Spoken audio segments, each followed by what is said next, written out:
Hey, thanks for coming back to the channel. Today we're talking about SpeakOn connectors. I can't think of another connector we use regularly that has such a wide variety of methods to assemble it. People have figured out all different ways to put these connectors together, and it's always been interesting as a freelancer seeing those different methods and having to deal with them in the real world. So I wanted to put it to bed for once and for all, find out if I was doing it right, find out if other people were doing it right or wrong, and what the merits were to the different methods I've seen. I put out a poll a couple of weeks ago on a few different sound forums and websites and asked everybody to weigh in on what they do. So stick around and we'll find out if you really should be soldering those SpeakOn connectors. Today we're focusing on the NL4FC, which is the current standard 4-conductor SpeakOn connector. The reason I'm bringing that up is because they make a solder-specific version, the STX version of this connector, and that is not what I see out in the world soldered. If you're using that and you need it, you obviously know why you need it, and you're probably using it correctly. I'm talking about people using the standard SpeakOn connector and what the best way to assemble this is for the least amount of trouble, failure, and the least amount of difficulty in fixing it when it does fail. In this example, I'll be using a piece of spare cable I've got laying around. This is a piece of 12-4, meaning it's 12 gauge. There are 4 conductors, and this is SJEOOW type cable. If you're wondering what those letters stand for, the SJ means hard usage up to 300 volts. The E is the type of outer jacket, which is thermoplastic polymer in this case. The double O means it is oil-resistant jacket and insulation, as opposed to a single O, which is just the jacket being oil-resistant, and the W at the end means weather-resistant, so we can use it outdoors. Next up, we need some method to strip the wire. I personally like to use a box cutter or a razor, but you can use any sort of wire strippers. I have a lot of them side cutters there, another set of wire strippers, a slightly different set of wire strippers, or a really fancy set of auto wire strippers, which I'll show you in this video. Then we've got the connector itself. This is the NL4FC. The strain relief is that white part, and the connector just fits together pretty easily. It all just slides together, and the boot screws on the end. That's it. Very easy connector to assemble. For the vast majority of people watching this video who will ever assemble an NL4, you're probably going to want to use the standard method of assembly, which I'm going to show you here, and that is to use the Posi-Drive screws. Now, these look like Phillips heads, but actually you want a Posi-Drive #1 screwdriver like this one. This is a really nice one I got off Amazon. Check out the link below if you're interested. And that really fits into those screws perfectly, and it also avoids eating up the plastic around the screws. It's really the way to do it. A Posi-Drive screwdriver is a great thing to have in your toolkit, and I would suggest grabbing one. If you try to do this with a Phillips head, this is a standard Phillips head #1, you try to do it with this, and you don't quite get seated down into those Posi-Drive screws, so when you try to apply torque, the screwdriver will strip, and you'll also eat up the surrounding plastic on the actual connector itself. Another thing to note about this Posi-Drive screwdriver is that it is an insulated screwdriver. This is a 1,000-volt insulation on this screwdriver. I always try to buy insulated screwdrivers. Here's some cheaper ones from Cobalt you can pick up at Lowe's, but I always try to buy insulated screwdrivers to carry on gigs, just because you never know what you're going to need to work on, and it's better to carry the protection than not have it when you need it. The simplest and easiest method for stripping cables, in my opinion, is to use a box cutter or razor blade. You simply fold over the cable where you want to strip, you get some pressure going on the outer bend there, and then you just apply the blade to that bend. I'm not cutting through this. I fold it over the other direction, and again, I'm just pressing lightly. I'm just applying the pressure of that blade to the rubber, and it'll split open. You don't have to hack or saw, and what this avoids is cutting the inside wires, the 4 conductors that are inside this rubber jacket. If I was to try to strip this by hacking or sawing or cutting at it, there's a very good chance that I would cut right through the jacket on the conductors inside, and that would be a very bad thing. This is the oil-resistant insulation in this cable, and it just looks a little different if you've never seen it before. Now that we've got our cable prepped and almost ready, the #1 thing to do when assembling any cable is put the freaking boot on first. I can't tell you how many times I've made cables only to finish and look over and see the boot laying there. But go ahead and get that boot on first, then you can put the strain relief on. Choose the one that fits the size cable. For a 12 gauge, you want the bigger one, the black one. And then you just want to line up and take a look here. We can see how much we want to actually strip back off of these conductors. And we're looking about 5 or 6 millimeters here. And I'm going to use the automatic stripper just so you can see how that works. I generally almost never use this thing because it weighs a ton and I just never have it with me when I need it. But it's kind of fun and it makes very consistent cuts and doesn't damage the cable. And on the whole, if you can afford one and you need to do a ton of stripping, it's a good option. As mentioned before, this NL4 is a 4-conductor connection, meaning we have 2 pairs of cable running down, creating 2 independent sends. Now, the colors are completely arbitrary, but what is important is the numbering. There's the -1, the +1 terminal, the -2 terminal, and the +2 terminal, meaning that we can actually send a completely different signal down one pair from the other, letting us power things like 2 different monitor mixes or a subwoofer and a top box down the same cable. Now, this is a standard installation. You simply slide the cable into the cup and you tighten down on the posi-drive screw. And that's it. That makes a really nice solid connection. I snug it up there and you really have a hard time yanking that out with like just straight pull force. I'm really pulling here and I can't get it out. Can't even get it to budge. That's still nice and snug. And here we'll assemble the rest of this cable in the normal standard fashion, just screwing all the connectors in, and it's a very quick process. So there were 3 other methods that I've seen and that came up in the poll and I wanted to cover here that seem pretty common. One of those methods is to use solder to tin the tip of the wire, just the very tip.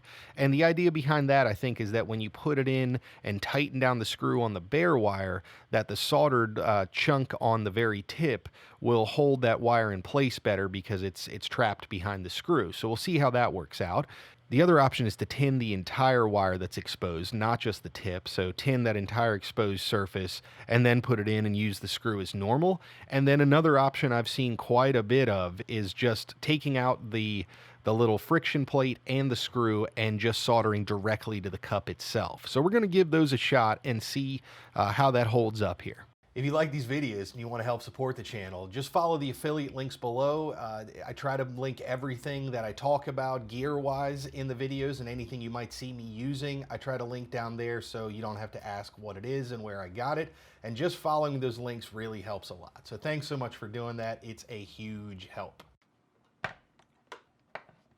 Now, I'm sure people are going to comment on my Radio Shack soldering iron, but I'm using this purposefully because this is pretty similar to what you're going to have on a job site, either in your backpack or in a work box. This is the type of iron you're going to have. Most of the time, it's nothing fancy. So trying to tin the tip of a 12-gauge copper wire is actually very difficult to do because if you actually do it correctly, where you heat up the wire so it's hot enough for the solder to melt onto it and actually adhere, it wicks that solder straight up the wire very, very quickly. It's pretty much impossible to get solder to only be on the tip unless you were to just heat the solder on the top of the iron and then touch it to the wire, but that's not the right way to do that. That's just going to fall off. So now I'm going to go ahead and tin the entire exposed wire on the green and red conductors, and you're going to see the same thing happen here. If I heat up the wire enough to actually take the solder, it immediately wicks it up under the jacket. You can see and I can feel the jacket getting pliable. The cable's getting extremely hot up to about 3/4 of an inch from the end, and it's wicking that solder straight on up the wire, making it very, very rigid. So let's start out with the easy one. This is the tinned only on the very end black conductor, and we're going to go ahead and put that into one of the cups, get it past the screw, and clamp down on the bare wire. Now with this 12-gauge wire, just trying to get it past that screw, it doesn't fit. I can back out the screw and it still just won't get in there all the way. Certainly not enough to make any sort of reliable connection. So what I can do is I can take the soldering iron here and try to remove some of that solder and make it a little smoother or smaller to fit in there. But again, we're going to run into the problem that applying heat to this is only going to cause the solder to wick further up the wire, making it even more difficult to work with. So I'm going to mark this one down as a complete failure for 12-gauge cable. Just don't do it. It's a bad method. It simply doesn't work. You can also see here how far up into the insulation that solder has been wicked. You can see the kink in the wire, how rigid that wire has become, and that is absolutely going to lead to failures down the road.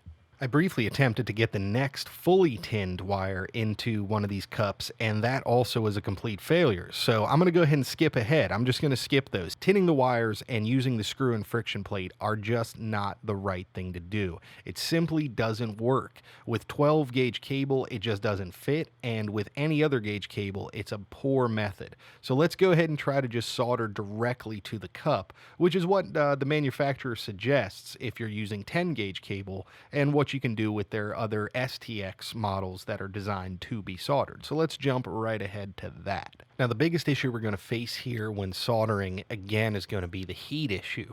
And this was pointed out in response to the poll by forum member Tim M., who said that his company used to solder these in the past, but they no longer do. Their experience has shown them that it's almost impossible to get the temperature you need to avoid that cold solder joint and avoid that breaking down the line without melting the pin block or the internals of the NL4. So it's very, very tricky business to get this hot enough at just the right time without melting the plastic. I'm having a heck of a time here doing it with two hands with the video camera, but you can see I've got some solder melted in the cup. Now I'm applying heat through the screw hole, and again, trying to heat up the entire cup to get a good connection all around that wire. This is definitely not as easy as screwing them on, but I feel like I've made a good connection here, and I haven't melted the pin block, but it's very, very difficult to accomplish that. Now you can see, again, just how far that wire's wicked up the solder. It's very, very rigid. You can see a really, really tough point there right after the connection, and that is definitely going to be a problem down the line. That kind of rigidity in a wire just is not what you want to see, especially with a wire of this gauge. That's a lot of solder that's been wicked up there, and it's just made it incredibly rigid and brittle. So let's go ahead and put this connector together so you can see one of the ways this is going to fail. So we pull the strain relief up and snug that into place. Now the strain relief on the very, very end where the boot goes over has some little teeth, and those kind of grip into the rubber jacket and hold it all together. So we're putting the collar on, we slide that down over, and we thread the boot on, and this is where that strain relief grabs onto the rubber jacket and holds everything nice and snug, so that if you were to yank on this cable while it was connected, you wouldn't be yanking directly on those solder joints or on the screw terminal. So now that we've fully assembled the cable, let's go ahead and pop it apart. If you ever wrench down on one of these too hard and you can't get it apart, you can grab a crescent wrench off the lighting crew and pop the boot off that way. That's a really nice feature they added to these NL4 connectors some generations back. This is only one assembly. This is not a real world test. This is not some cable that's been out in the world going on shows. This is a single assembly, and let's see what kind of situation we've got after that. And there you have it right there. We have worn completely through the jacket on that conductor. That is a complete disaster for a single assembly of a cable. And you can just see where the solder has wicked up into the wire. It's made it incredibly rigid. As the strain relief has gripped onto the rubber and pulled it towards, it's bent the wire. And as you close it all down and snug it up, it has simply just eaten right through the jacket. So that's going to continue to flex and move as the cable actually gets used, and chances are that's just going to shear off. When it shears off, it could come in contact with other pins. So you can just really see here why soldering is really not ideal. So I hope that puts to rest any debate over whether or not you should be soldering a standard SpeakOn cable. I believe you should not. It creates a really, really poor connection. And furthermore, when this fails in the field and somebody needs to replace it or fix it, it's a complete pain in the ass. You have to undo all 4 of those solder points typically to get the wire inside even again, so you can actually make a fresh connection and close the cable back up. Otherwise, you're going to have one wire shorter than the other 3 when you try to reconnect, and that's just not going to close when you try to put the strain relief and boot back on. So it's really not convenient in a real world scenario. And a lot of times with SpeakOn cables, they're on truss or they're run somewhere where you can't just replace them when you have a failure. You need to be able to fix these in place. So I think the lesson here is that if you can avoid it, don't solder your SpeakOn cables. I want to say a huge welcome to all of the new subscribers. Right now, as I'm recording this, we're at 924 subscribers. That's crazy. It'll be nuts to get to 1,000. That's going to be really, really awesome. Leave me a comment below if you've got any ideas for what I could do for a 1,000 subscriber video. I know these numbers are really, really tiny compared to most people on YouTube, but 1,000 people watching these videos is just huge to me. That's crazy that 1,000 people are interested in watching some of these videos. So thank you so much for subscribing. And another huge, huge shout out to Pauline B, who joined on Patreon this past week. And that just helps more than I can explain. The folks that have been generous enough to go over to Patreon and support the channel regularly or with a one-time donation, it really helps. It helps me get more gear. It helps me set up more interviews and things. So thanks so much. Thanks to everybody who shares these videos. That is a huge help and so much support. I can only share these videos in so many places without looking like I'm spamming. So you're sharing these videos with your communities and your friends and other people you know that might be interested in this kind of stuff helps me more than I can explain. There's only so much I can do to get these videos out, and your support in sharing is huge. So thank you so much to everybody who shared any of the videos. It's a massive, massive help.